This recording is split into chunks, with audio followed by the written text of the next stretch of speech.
and joining us in studio from Builders Do It Center is Justin Ellis. Welcome back. Good morning. Morning, Mike. How are you doing today? I'm pretty dang good. Pretty good. Weather's nice. Weather's decent. It's nice and clear and cool, and I've got a cup of coffee thanks to you guys. I appreciate that very much. By the way, we got plenty of that. We got that's how most of this place runs. I was a little under caffeinated. I got a little bit of a late start this morning and wasn't quite my usual stimulated self. So it's a good thing I got here a little early. Good deal. Very good. Good time to load up. So what do you do for Super Bowl? 'Cause that's this weekend. I know everyone seems to have traditions, things they do. It depends. When I was younger, we had a couple different friends that we'd go over and do kind of a family Super Bowl party with. This year, I have zero plans for two reasons. One, my parents don't live here anymore. My friends who I used to have a Super Bowl party with don't live here anymore. And I honestly could not care less with these two teams. No. I'm hoping the Falcons win only because I can't stand the Patriots. But aside from that, well, I don't really care. So we're going to I'm cheering for the spread. we go over the sales managers thing every year. Maybe you should come to that. It's not a bad idea, We do. actually. He's doing ribs, and we'll do all kinds of stuff. Oh, sounds like a great plan. Then. There you go. Come on, just over. show up. I'll just invite you to his house. What's he going to do? Tell me no? Yeah, exactly. I'm a customer. He won't say anything. Exactly. Yeah, come on by, hang out. So it is fun. You should do it. Seriously, all joking. Come on by. It'd be fun. Well, think about that. We kick back and we just have fun. I've actually got my mother-in-law and my aunt-in-law in town this weekend, and they and my wife are repainting the bathroom and a couple other rooms in our house. So there's home improvement projects going on at the Ellis house this weekend that I am not having to help with. I was going to say, so do you have to be involved, or do you have to get away to get out of these? Little bit of both is the answer. I actually didn't have a plan to get away, so I was going to work in the shop on Saturday when they're doing this. But one of our customers, Mick Rich Construction, who's a big commercial contractor at Albuquerque, and they do a lot of business here in southeast New Mexico, did a project last fall in Carlsbad and built an enclosure for a raptor rescue in Carlsbad.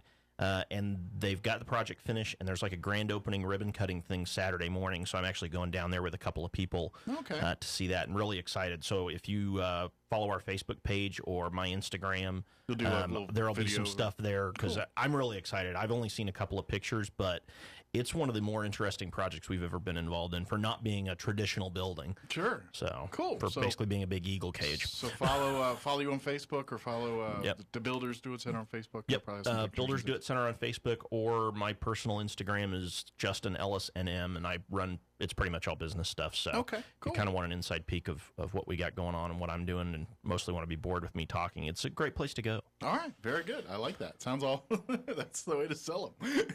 I believe in transparency. There you go. If you like it, great, but I'm not going to lie to you. Kind of like I am here with this. I mean, because everyone talks about, you do a lot of disparaging things. It's like, I don't want to raise the bar too high. Yeah, exactly. Under promise, over deliver. Exactly. Well, that's right. If the bar's set low and I just blow you away, you're like, wow, that guy's really good, but you didn't expect much. See? Yeah. It's all tactics. Wow, he can speak English properly. I didn't see that coming. Shocker. Well, that's debatable too, but anyway. Yeah, you're good. I'm good. You're no worse than me. It's not completely bad. We were talking, kind of, as folks have heard the promo, kind of teased about that a little bit. Off the normal routine of things we talk about here on the show, as far as projects and different ways to do things in the home. This is more of kind of a bee in a bonnet. If people are interested in careers in the construction industry, how to go about that, what opportunities are there, because most people probably think, you hang drywall or you work on a road crew or something like that. Absolutely. And this is kind of something that's both close to us as a company, because, the tradespeople and craftsmen are our customers on the professional side of our business, but it's close to me personally, because I have a very strong belief in the value of vocational education, and that there are a lot of opportunities for young people who don't fit into what's become the traditional mold of college prep. And I actually believe we're really letting a lot of those kids down by not valuing what they could do in construction trades or in other crafts, as opposed to what we might consider the traditional four-year college path. And as a result, we're actually doing ourselves a disservice as a society for two reasons. One, we're having fewer and fewer people who have the skills and the education that's relevant for those craft jobs. Absolutely.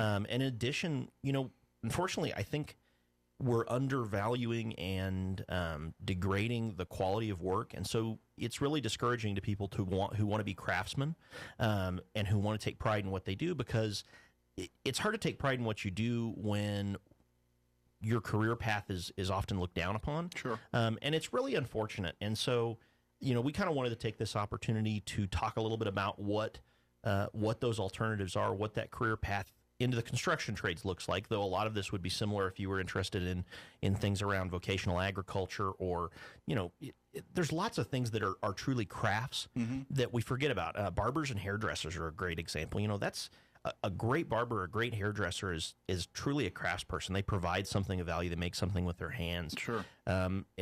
Great cooks and chefs and lots of other potential careers that really can provide a good living for a young person and can be so fulfilling.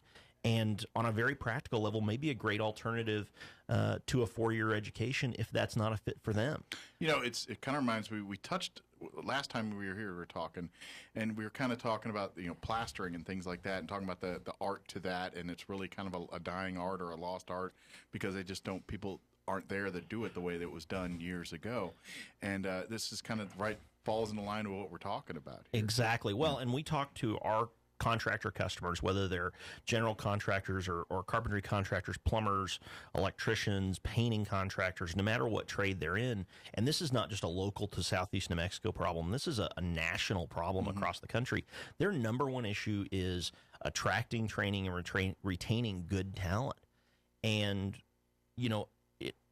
what I really would like to do here today is a couple of things. One, I hope that, somebody listening to this, whether they're a young person, although hopefully they're in school, or if if you're a parent or a grandparent or an educator, we need to kind of shift our thinking about, I believe we need to shift our thinking about education and go from college is a goal and education is a goal in and of itself, to really thinking about encouraging these kids to look for careers that fulfill them and that fit their skills. Sure. And then the career and the education, whether that's vocational education or on-the-job training or apprenticeship or 4-year college or postgraduate education, all of which are valuable, those are tools in the pursuit of that better lifestyle, and in pursuit of that personal fulfillment. And I really want to encourage folks to take that little more holistic view and give them a little information on the careers that are available in our industry. Sure. So that if you've got somebody in your family who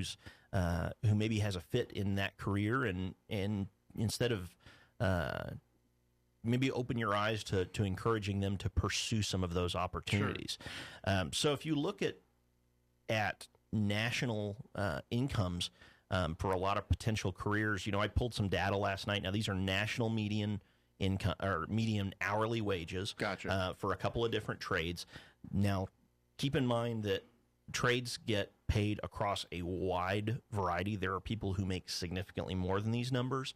There are people who make less. I will tell you, in our market, based on my limited experience, this is low. Okay. A lot of people in these trades in our market make actually more than these numbers. So the national median hourly wage for a carpenter across the country is about $20 an hour, which is a pretty good pay rate. That's a good money, yeah, absolutely. For someone. A plumber is $24 an hour. I actually expected that number to be a little lower. I was a little surprised. HVAC or mechanical tech, so somebody that works on air conditioning or refrigeration systems, is $18 an hour. I'm going to tell you right now, in our market, that's probably a little low. Sure.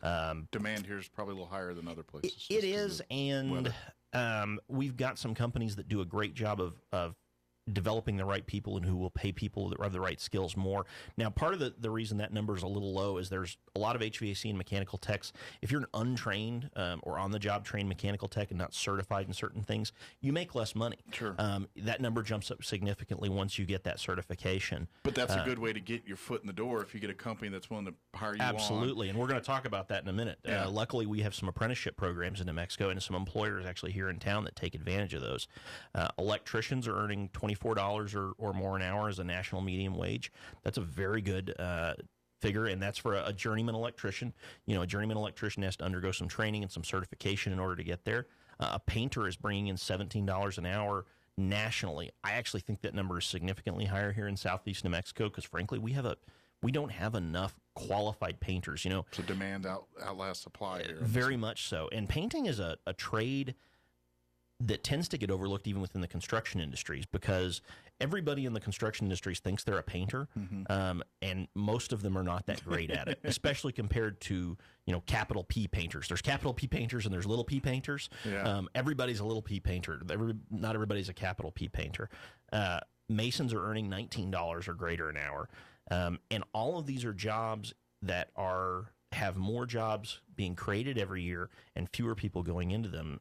This got accelerated during the housing downturn in the early 2000s. There were so many people who permanently left the trades, especially younger people, because the money went out and they were the first ones to go when layoffs started happening, that there's an entire generation missing. Wow. In the construction trades.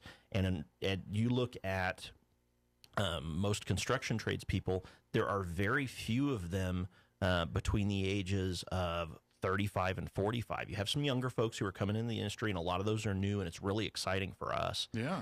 And you get a lot of guys in their 50s and 60s who are rapidly approaching a retirement age. Sure. And it's going to create some very big opportunities for folks who are willing to work hard and put the time and effort into it and really create careers for themselves. Sure, absolutely. And I think at the end of the day, when, like, you look at, like, you get college degrees. They go to school, they get their college degrees, and you get that piece of paper at the end of the day, and you can't take that away from someone. But at the same time, you look at like a mason or a carpenter. Those skills, like, okay, even if, say, you get laid off on the company because of whatever, demand or anything, you still have the ability to do that, and you can quite easily go into your own private enterprise doing something like that, doing carpentry on the side, doing, it's almost like once you get the certifications and once you get the reputation of, hey, this person can do what they can do. That's the key, is the reputation. You're pretty much never out of work. Absolutely. Yeah. And there's a couple of big, in addition to the tangible benefits of pursuing a career in a construction trade, like the income, like the potential job security because of the changes in the market. Yeah. To me, there's kind of three big intangible benefits. One is if you're someone who wants to eventually own your own business, the construction trades are a great way to get there. Sure. I know a lot of young people in my age groups, guys I went to high school with, who worked for somebody else for a few years, built a reputation, built a career, learned some skills, who are now going out on their own and who are doing well for themselves because of that. And it's exciting for me to look at those guys and see what they're doing. So there's really an ability to build your own business there, and put your stamp on something. The other big one is if you're someone who has an interest in art or design or technology, this is a way to apply those skills. If you're interested in technology, being an electrician who specializes in special systems like alarms and video and data is a pretty good way to get involved in that. If you're somebody who's interested in art or design, sure, there's not a much better way than to learn carpentry and be able to be involved in projects that have design aspects. And you look at some guys who've built careers in this industry, both around here and nationally, a lot of them play designer as much as they do carpenter. Sure. So that's definitely a thing. The biggest intangible, and this is one that frankly is what draws me to the construction industry, and I have a 4-year degree. I went down that traditional path, but I always had a love for the construction industry. There is a pride in having been part of a project that builds something physical. Sure. Whether that's a home or a commercial building or some other structure or facility, in being able to point at that and say, hey, I was involved in building that, and it's going to be there forever. It's going to be there for a long time. And to think about the role it plays in people's lives. I always try to talk to our team about when we're involved in the construction of a new home, this is where people live their lives. Yeah. That's what makes the home special. There's going to be children raised in this building. There's going to be memories made there, and we got to be a part of that. Sure. To me, that's very special. Absolutely. And it's just cool to be able to drive by a building and go, yeah, I was involved in that building, that building, that building. That's something very neat. Yeah, that reminds me of my grandfather, who I never met. He passed before I was born. Plumber. He was a plumber by trade, and I grew up in the Washington, D.C. area. And growing up as a kid, I'd hear stories. For folks that have lived or spent time in the D.C. area, they know what I'm talking about here. But as you're driving around the Beltway in D.C., as you get up Bethesda area, up in that Montgomery County area, there's a building. It's an iconic building. It's the Mormon Temple. and it's an iconic building because it looks like a Disney World type castle. It's very ornate, but as you drive around this portion of the Beltway, you see it every time. And so every time we drive by that, one of my family members, your grandfather did the plumbing in that building and everything, and it reminded me. Of course, that expanded onto stories of him because there's a little trumpet boy at the very top of it. There's stories of he stuck a beer can in that trumpet, and it's been there for 100 years. I mean, that was those stories. Like your grandfather. but every time, we'd hear those stories and how they're so proud of, that he was involved with that project. Yeah, my granddad was a floor layer and a tile setter by trade. Yeah. And I have very similar stories. My granddad was involved in the construction of the first lodge at Ski Apache. Okay. And so, he laid the tile floor up there. And it's neat to be able to tell people, oh, yeah, have you ever been up there? Yeah. Well, that tile that's still there? Well, it's still there because my granddad was a great tile layer. Yeah. And there's a lot of pride in that. I have projects that I was involved in that we simply supplied material. I was in no way a tradesperson on it, but Sure. that I supplied material to when I was in high school that I can still drive by and say, hey, you see that police station in Carlsbad? I sold the drywall that went in that. I got to be involved in that. Yeah. And it feels a little bit like it's my building, my Sure. project. And the best tradesmen and contractors do take ownership of projects like that.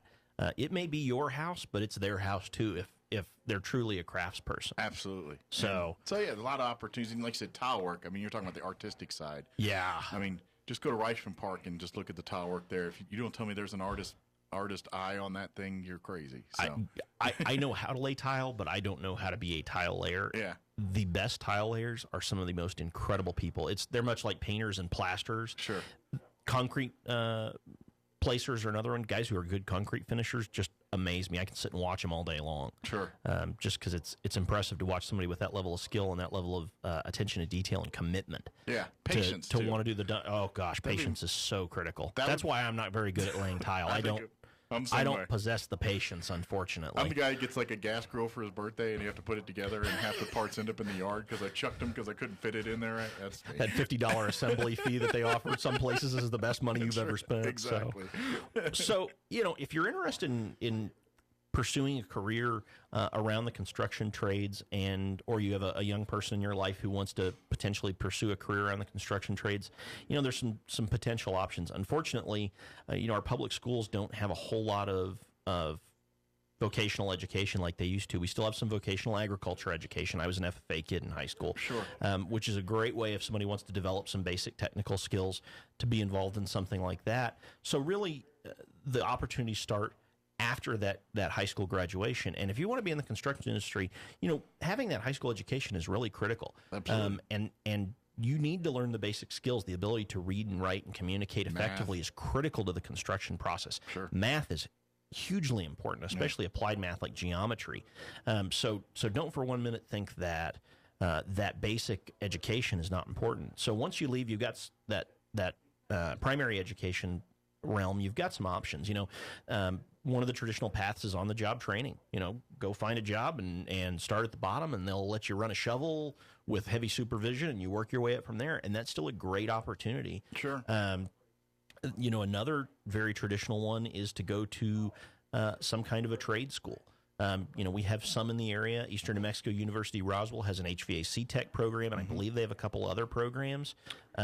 Solar, they used to have a solar tech. I don't actually know if that program's still going. Yeah. And then, in addition, if you're familiar with the Job Corps program here in town, that's a big portion of that is their construction trades program, which is actually run by an organization called the Home Builders Institute, which is an arm of the National Association of Home Builders. Okay. And HBI does a lot of different education. I know they have a painting program there. I believe they have a carpentry program, a property maintenance program, and that's a great way to learn those skills. In addition, there's still a lot of apprenticeship programs out there.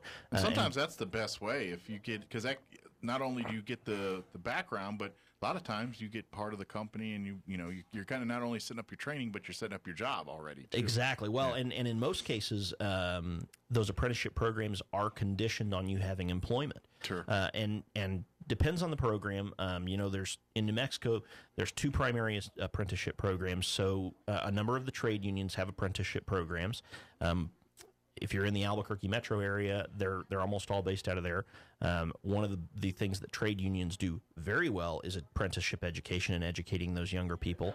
My wife's got a cousin who's a steelworker apprentice through the steelworkers or ironworkers, not steelworkers union, and he's in one of their programs, and it's been fantastic to watch him grow and evolve through that program. The other program that we're really big fans of there's a group called the Associated Builders and Contractors of New Mexico. We're a member. A number of local contractors are. And ABC is a primarily commercial-based and subcontractor-based organization of merit shop companies. Okay. So merit shop is a philosophy that basically says that work should be awarded to contractors based on their qualifications and on how they bid jobs, not based on union certifications or how they work with unions, and is kind of an alternative to that union-based labor. And unions have historically been a big factor in the construction trade. They're not in New Mexico outside of commercial work in the metro. Okay. They're just not. We don't have strong unions here. But one of the things that ABCNM recognized a number of years ago was that one of the things unions did very well that merit shop companies struggled with was that apprenticeship portion. And so they set up apprenticeship programs in carpentry, HVAC, sheet metal, electrical, and plumbing. And they're great programs. If you are working for one of their member companies, you have the opportunity to potentially go through that apprenticeship program. We have two companies here in town, HCI and Rhodes Company, who are both ABC New Mexico members and who both have employees in one or more of those apprenticeship programs. Okay. And it's a great combination of on-the-job training, mentorship, and classroom training, and really works you towards picking up those skills. Sure. I'm a big fan of those apprenticeship programs because they combine the best of both worlds of on-the-job training and practical education with classroom learning to learn the theory and the fundamentals behind what you may be doing in the field that sometimes gets missed in on-the-job training because the focus is on the job. Practical, yeah. You got deadlines and everything else you got to hit, and sometimes things get missed there. Absolutely. As far as education goes. Yeah. And there is definitely still a college aspect to the construction industry. So if you're someone that wants to pursue a career in and around the construction industry, but you think that a four-year education is the right fit for you, and depending on what kind of a role you want to take on in the construction process, it may be. Architecture is always a go-to. Architecture school is notoriously hard. Sure. But if that's something that you feel like pursuing, Texas Tech's got a great architecture school, as does UNM. Interior design is another great one. You know, people lots of times think of interior design as decorating, but in the construction industries, we often work with interior designers in the selection of materials for the interior finish of a home, like flooring, wall coverings, and light fixtures. Probably like doorway, entranceways. That's a lot of that, dealing with that as far as arched or French door, double door. All that's absolutely. We've had stuff. projects both on the commercial side and the residential side that interior designers have been a critical part of the construction team. And construction really is a team process. There may be a general contractor who's in charge, but there's a design team and there's a construction team, and the best projects work when everybody plays as a team. Sure. I was just thinking of an example right off the top of my head is there's a show, if you watch the DIY channels and all those, one I see every once in a while is called Flipping Vegas. And that one, matter of fact, the guy that's the main character in that show, he's a realtor agent, but his wife is like an interior designer. Yep. And she's all the time picking, how the layout of the cabinets or the kitchen, the tile work, all that. That's generally the interior design person. Exactly. Well, I'll give you another great example, Fixer Upper, which has been this unbelievable pop culture phenomenon the last 2 years. And for the record, I'm not a big fan of home improvement television because most of it is crap, frankly. Sure. There's a handful of good shows. If you want to learn more about the construction industry, Fixer Upper is actually a pretty good one to watch, and it's highly entertaining. But Joanna Gaines, who's one of the characters or the people in that show, she's an interior designer. That's what she's doing. She's designing these projects from start to finish. Yeah. I don't actually know her educational background, but functionally, that's what she's doing. That's her title. But Fixer Upper is a great one. This Old House is also the other great one. That's like the original of all these. Really. It is. This Old House and Home Time was another one. I grew up watching those shows, and I still, I actually had the chance to meet Tom Silva, who's the general contractor on This Old House, very briefly at the Builders Show. And, I have to be honest with you, it was like meeting Superman for a kid who grew up watching that show. I was like, Mr. Silva, it's so nice to meet you, Yeah, but that's pretty cool. definitely a great time. Yeah. So, you could also pursue engineering degrees in civil engineering, structural engineering, electrical engineering. Some schools offer construction management programs. So if you're interested in learning how the construction process works and understanding construction documents and scheduling and management of process, there's really a lot of opportunities around that as well, if that's the way you want to pursue that. Or for those tradespeople who maybe have done some of that on the job training and say, hey, I really like this, but I think there's another level for me to take my education to. Those are some potential paths. Sure. So it's one of those things, and that's at the end of the day, you're starting out this whole conversation is obviously sitting down to your traditional 4-year college degree is not for everybody. And you can have a fruitful life, an awesome career, and really, if you're looking for high income potential, it's absolutely there in many facets of the construction industry. I have lots of friends who got 4-year degrees because it was what was expected of them. Yeah. And who now work retail management, who make less money than my friends that are electricians and aren't happy in the process and have student debt. There's college. It's not about college or failure. It's about deciding what fulfills you and finding a path to that goal. Sure. And I'm encouraged that I think there's a lot of movement towards this. Yeah, it's the concept's changed because I remember when I was a kid, it was go to school or you're going to be flipping burgers. That's your yeah, or go exactly. to the military. That's your three options. Which is still a great option. Sure. And to me, I think we've done a disservice to students by focusing on college as the goal, not as a tool towards a goal. Sure. So we really need to focus on preparing these young people for life as an adult. It's about helping them find the right career, then determining the path to that goal, whether that's 4-year education or trade school or on-the-job training or a military service, or whatever fits them. And thankfully there's some elements in our society that are trying to push for this. Two big ones. Everybody's familiar with Mike Rowe, the dirty jobs guy, which I think in and of itself has done a huge service to the trades. The new ones were still in the air. Yeah, I know. I don't think they did new ones in about 5 years. But. Yeah. So one of the things Mr. Rowe's working on now is he's got an organization called the Micro Works Foundation. And if you're interested in encouraging vocational education and encouraging young people into trades, that's a great one to look into and some of the things they're doing. The other one that's really close to my heart and just got premiered last month at the Builders Show is Fine Home Building, which is a magazine dedicated to the construction industry, to the residential construction industry, and I've read it for years, launched what they're calling the Keep Craft Alive campaign, so hashtag Keep Craft Alive.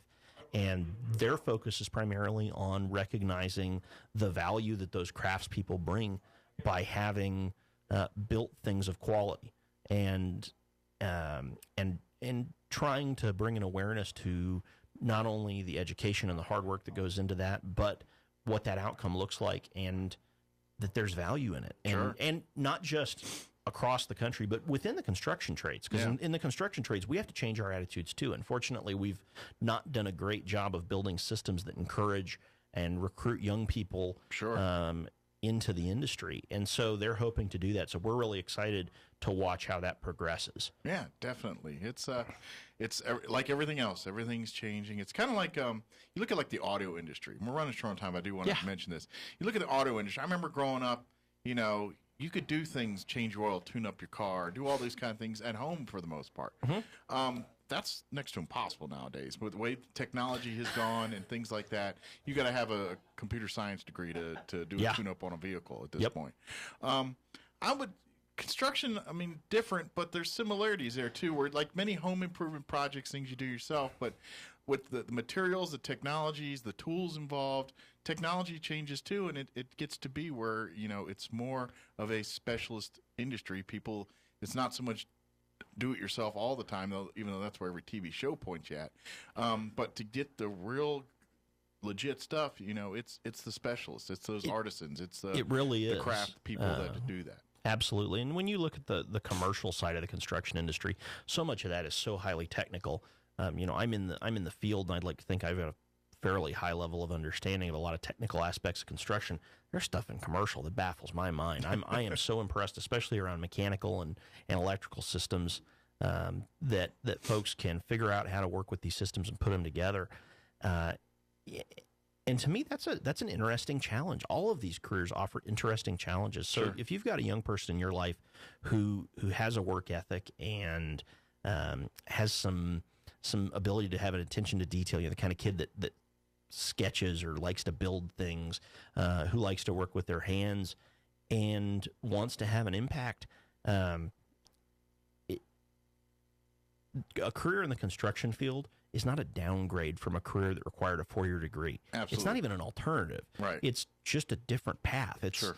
It's somebody who chooses to have their salad with chicken instead of shrimp is not. The shrimp and the chicken are bedding each other, just different sources of protein. Sure. This is the same thing. It's just a different source of income. Absolutely. The goal's the same. It's to get full, to be At the fulfilled. end of the day, like they said, at the end of the day, you do what you're happy with, and like I said, some people that's going to college and then getting the job in the cubicle or whatever. Yep. Others, it's roll up their sleeves, put on a hard hat, and get on the job site and get to work. So Absolutely. yeah, I'm sure if you have any questions about this, or if you want some advice on directions to go, if you're looking for particular and say, hey, I'm interested in career in plumbing or things. Talk to Justin. Leave a message on Facebook there. You'll be happy to give him a few options for him. And Absolutely. And when we post this video of today's episode on both YouTube and our Facebook page, I'll add some links in the notes to the Keep Craft Alive campaign, to the MicroWorks Foundation, to the ABCNM apprenticeship program, and probably a few other resources. Very good. So if you need somewhere to go for that, Sure. You've got a place to start. Even if someone young is watching this and not sure what direction they want to go in, and they're like, well, I don't want school, but I don't want to do another 4 years of that. This is maybe an option. Maybe there's something you find your passion in this career world. Absolutely. Maybe you're the next guy that we're looking at your stuff in Reichman Park going, wow, that was impressive. Yeah, exactly. So Absolutely. awesome. Well, Justin, as always, thank you, sir. Appreciate it. And we'll see you here in a couple weeks, okay? Thanks, Mike. Looking forward to it. Absolutely.